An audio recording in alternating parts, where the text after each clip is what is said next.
Good morning, students. I hope you all are very well in your home and maintain social distancing and be safe about corona. So, students, we are start our new topic, which is population composition. And previous lecture we discussed about that, and especially we discuss about rural and urban composition. There are three main components about population composition. The first, rural and urban composition. Second, linguistic composition, and third, relational composition. So students, we discuss our first components, which is called rural and urban composition. As you know, the 72% population which is lived in village areas. Bharat की करीब 72% आबादी गांवों में निवास करती है, और इस प्रकार से देखा जाए तो भारत को गांवों का देश कहा जाएगा। अब अगर हम एक फैक्ट पे निगाह डालें तो 2001 का हमारे पास सेंसस है, जिसमें भारत सरकार के डाटा ये बताते हैं कि भारत में करीब 6,38,588 6,38,588 विलेज हैं, और उसमें से 5,93,731 विलेज वो हैं जहाँ पे पॉपुलेशन है। और इस हिसाब से अगर हम देखें, फिर भी पूरे देश में जो गांवों का जो डिस्ट्रीब्यूशन है और उसमें पॉपुलेशन का जो डिस्ट्रीब्यूशन है वो अनइवन है, वो समान नहीं है। तो कुछ फैक्ट्स हैं जिसमें हम देखते हैं कि कैसे ये वितरण है। आप भी अपने बुक में उसको देखते रहिएगा। मेनली देखिए, यहाँ पे बिहार और सिक्किम की बात हो रही है, जहाँ पे ग्रामीण जनसंख्या का जो परसेंटेज है वो बहुत ज़्यादा है।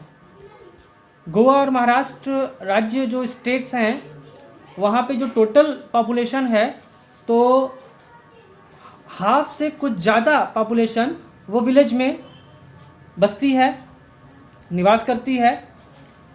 और दूसरी तरफ अगर हम यूनियन टेरेटरीज़ की बात करें तो दादर नागर हवेली को छोड़ दिया जाए तो बाकी जो यूनियन टेरेटरीज़ हैं वहाँ पे जो विलेज पॉपुलेशन है वो कम ही माना जाएगा। उसके बाद अगर हम विलेज के आकार की बात करें तो वो भी बड़ा डिफरेंट हम देखेंगे। नॉर्थ ईस्ट के जो हिली एरियाज़ हैं, वेस्ट राजस्थान के जो एरियाज़ हैं, कच्छ का रन है, तो यहाँ पे जो पॉपुलेशन है वहाँ की डेंसिटी बहुत कम है, करीब 200% ही वहाँ पे हैं। केरल और महाराष्ट्र के विलेज की अगर बात करें तो डेंसिटी हाई है, करीब 70,000 पॉपुलेशन एक डेंसिटी मानी जाएगी। एक विलेज में 70,000 पॉपुलेशन पाया जा रहा है, जबकि कच्छ के रण और नॉर्थ ईस्ट हिली एरियाज़ और वेस्ट राजस्थान में एक विलेज में 200 पर्सन ही पाए जा रहे हैं। तो देख सकते हैं स्टूडेंट्स कि कितने डिफ्रेंशिएशन है, कितना वेरिएशन है गांवों में भी।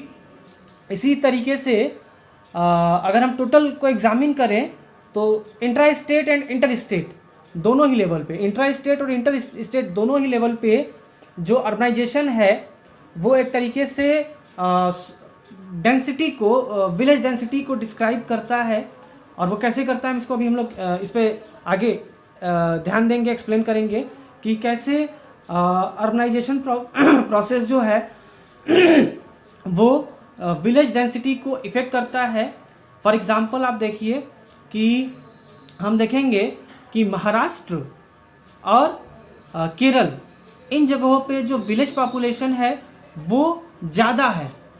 वहाँ पे 70,000 तक हम विलेज पॉपुलेशन देखें, गाँव में 17,000 तक की आबादी निवास कर रही है। क्यों? क्योंकि लिटरेसी और अर्बनाइजेशन और बहुत सारे थिंग्स में महाराष्ट्र और केरल जैसे स्टेट काफ़ी आगे हैं, जबकि आप नॉर्थ ईस्ट हिली रीजन्स में, वेस्टर्न राजस्थान के रीजन्स में, कच्छ के रण के रीजन्स में आप जाएंगे तो यहाँ पे आप देखेंगे कि पॉपुलेशन डेंसिटी जो है वो बहुत कम है विलेज एरियाज़ में। तो आप जानते हैं कि जिन 3 जगहों का मैंने नाम लिया वो 3 जगह जो क्लाइमेटिक रीजन जान लीजिए या जियोग्राफिकल डिवीजन के हिसाब से आप देखिए तो ये तीनों जगह जो है वो ह्यूमन पॉपुलेशन के लिए बहुत ज़्यादा मुफीद नहीं है, वो बहुत ज़्यादा सही नहीं माने जाएंगे, क्योंकि क्रिटिकल कंडीशंस है वहाँ पे, क्लाइमेट का, नेचर का क्रिटिकल कंडीशंस है।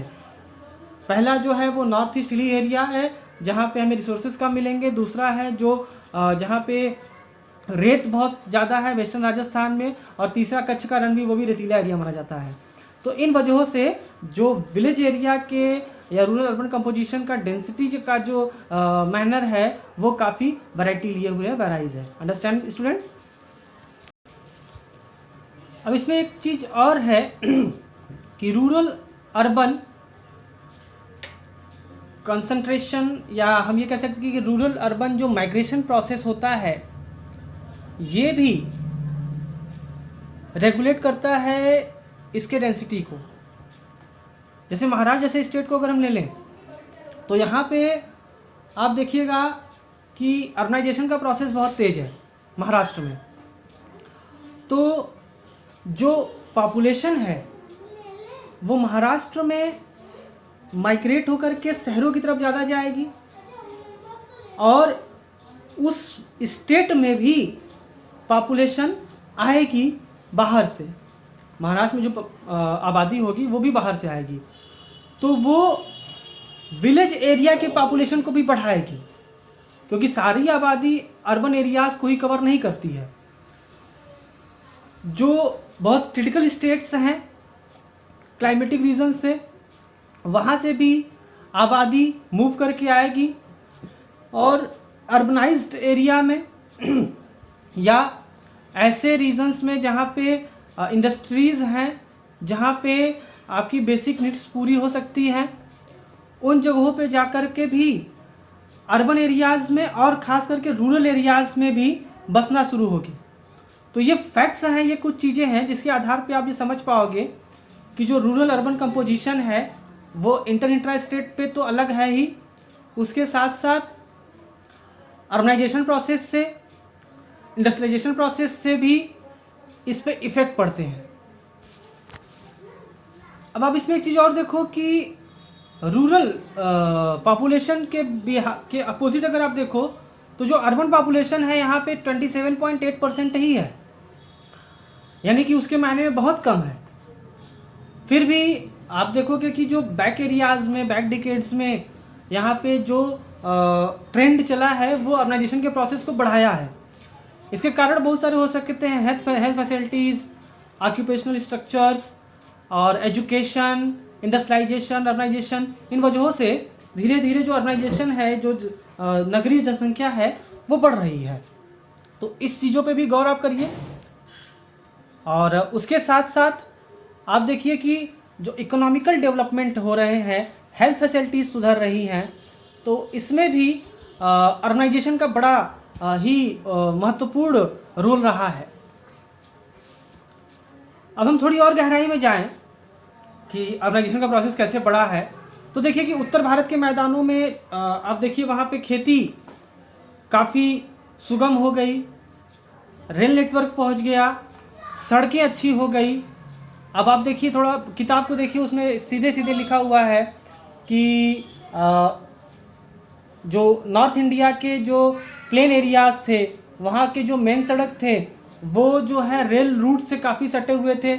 और उसके साथ साथ जो अर्बन एरियाज़ थे, कोलकाता, मुंबई, बेंगलुरु, मैसूर, मदुरै, कोयम्बटूर, अहमदाबाद, सूरत, दिल्ली, कानपुर, लुधियाना, जालंधर, तो इनकी वजह से भी जो रूरल और अर्बन पॉपुलेशन है वो, क्योंकि सड़क, ट्रांसपोर्टेशन, कम्युनिकेशन ईजी हो गया, तो इस वजह से यहाँ पे रूरल और अर्बन कंपोजिशन काफ़ी रिलीफियल मैनर में रहा, काफ़ी बेनिफिशियल मैनर में रहा। तो एक वजह से आप थोड़ा डीप में देखो तो एक वजह ये भी रहा है कि यहाँ पे उनके हिसाब से बसने के लिए काफ़ी बेनिफिशियल चीज़ें होती गई, अर्बनाइजेशन होता गया, कम्युनिकेशन बनता गया, ट्रांसपोर्टेशन होता गया, जिसकी वजह से ये कंपोजिशन फला फूला, हम ये कह सकते हैं कि कंपोजिशन यहाँ पे बढ़ा। अब इसके बाद हम जो दूसरा बेस देखेंगे वो है लिंग्विस्टिक कंपोजिशन। तो भाषा के आधार पे पॉपुलेशन कैसे कंपोजिट है, इस पे हम देखेंगे। और इसके पहले हम आपको बता दें कि भारत में भाषा के आधार पे बड़ा ही डाइवर्सिटी है, बहुत ही विविधता है। और गियर्सन ने लिंग्विस्टिक सर्वे ऑफ इंडिया 1903 से लेकर के 1928 तक का एक सर्वे दिखाया है। ये रहा है, there were 179 language and as many as 544 dialects in country, यानी करीब 1903 से 1928 तक के बीच का ये सर्वे रहा। 179 भाषा रहे हैं और करीब 544 बोलियां रही हैं हमारे हिंदुस्तान में। और इस आधार पे देखिए मॉडर्न इंडिया में हमारे यहाँ देखा जाए तो 18 भाषाएं अनुसूचित की गई हैं 8वीं अनुसूची में संविधान की, और बहुत सारी ऐसी भाषाएं हैं जो गैर अनुसूचित भी हैं। और सर्वाधिक जो बोलने वाली भाषा है वो हिंदी है। करीब भारत की 40.42% जो पॉपुलेशन है वो हिंदी बोलती है। और सबसे कम बोली जाने वाली जो भाषा है वो है कश्मीरी और संस्कृत। करीब जितनी हमारी आबादी है उसकी 0.01% की आबादी कश्मीरी और संस्कृत बोलती है। और इस तरीके से ये लिंग्विस्टिक कंपोजिशन, पॉपुलेशन का लिंग्विस्टिक कंपोजिशन आपको दिखा रहा है। और इसकी फैमिली को अगर आपको समझना है तो फिगर है 1.2, उसमें पूरा थोड़ा डिटेल में दिया हुआ है, उसको आप देख सकते हैं। हम भी उस पर थोड़ा चर्चा कर लेते हैं, जिसमें किस फैमिली का है, कौन सी भाषा और वो किन सब फैमिलीज़ में आई है, ये सारी चीज़ें जिस हिसाब से फैमिली, सब फैमिलीज, ब्रांचेज और स्पीक एरियाज भी दिए हुए हैं। जिसमें सबसे ज़्यादा हमारे यहाँ जो बोली जाने वाली भाषा है वो इंडो यूरोपियन फैमिलीज़ की, आर्यन फैमिलीज़ की है 73%। और बहुत बड़े मतलब काफ़ी भारत के काफ़ी क्षेत्र में ये बोली जाती है, तो इसको आप एक बार देख लीजिएगा।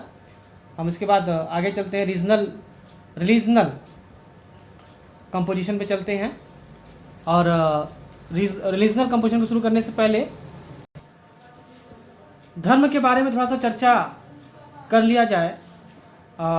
चूँकि भारत एक सेकुलर देश है, 47 के बाद जब हमने आज़ादी पाई तो संविधान जब 1950 में हमने अंगीकार किया तो हमने भारत को एक सेकुलर स्टेट के रूप में रखा, धर्मनिरपेक्ष, यानी कि स्टेट का कोई रिलीजन नहीं होगा।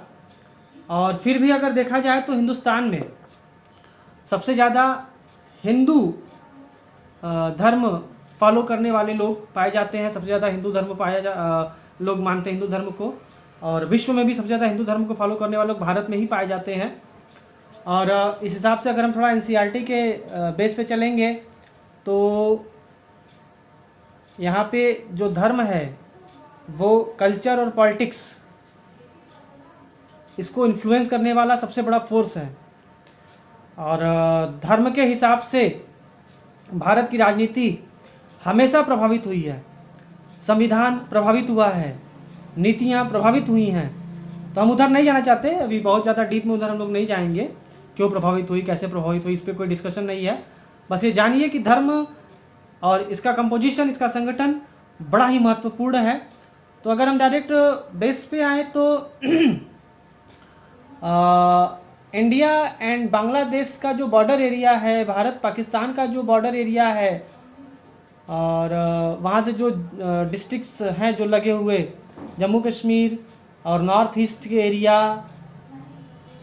और दक्षिण के पठार को ले लीजिए, प्लेट्यूज एरियाज़ को ले लीजिए, गंगा के मैदान, यहाँ इन एरियाज़ को अगर छोड़कर हिंदू जो हैं वो और जगहों पे अनेक राज्यों में वो एक मेन ग्रुप की तरह वितरित हैं। और अगर इसको अप्रॉक्सीमेटली देखें तो 70 से 90% या उससे ज़्यादा हिंदू निवास कर रहे हैं अकॉर्डिंग टू एनसीईआरटी। आप अपने बुक में भी इसको देख सकते हैं। और इसके साथ साथ आप ये देखिए कि एक बहुत बड़ी रीजनल माइनॉरिटी, मुस्लिम माइनॉरिटी में भी मुस्लिम जो हैं वो जम्मू कश्मीर, पश्चिम बंगाल, केरल के कुछ डिस्ट्रिक्ट्स हैं, यूपी के बहुत सारे डिस्ट्रिक्ट्स हैं, दिल्ली उसके आसपास और लक्षद्वीप में ये स्थापित हैं। ये एक धार्मिक अल्पसंख्यक मुस्लिम की बात हम कर रहे हैं। उसके बाद जो ईसाई पॉपुलेशन है वो अधिकांशतः देश के रूरल एरियाज़ में हैं, और मेनली अगर देखा जाए तो ये वेस्टर्न कोस्टल एरियाज़ में, गोवा में, केरला में, मेघालय में, मिजोरम, नागालैंड, छोटा नागपुर, मणिपुर के हिली रीजन्स में ये रहते हैं, निवास करते हैं। उसके बाद आप देखिए तो हमारे यहाँ बच रहे हैं फिर सिख, और स्पेशली ये भारत के सिर्फ 3 ही एरियाज़ में मेनली पाए जाते हैं, दिल्ली में, हरियाणा में, और जो सबसे ज़्यादा पाए जाते हैं वो पंजाब में। और उसके बाद छोटे छोटे धार्मिक समूह भी हैं, जैसे जैन है, बौद्ध हैं, ये बहुत छोटे छोटे जगहों पे पाए जाते हैं। इनका जैसे जैन लोगों का जो मुख्य एरिया है वो राजस्थान का जो अर्बन एरियाज़ है, गुजरात और महाराष्ट्र में है, और इसके अलावा इनकी जनसंख्या यहाँ पे ज़्यादा पाई जाती है। और मेनली ये जितने जैन लोगों की जो हम बात कर रहे हैं ये रोज़गार वगैरह में काफ़ी आगे हैं, और जो बौद्ध हैं, बुद्धिस्ट हैं, वो मोस्टली महाराष्ट्र में पाए जाते हैं।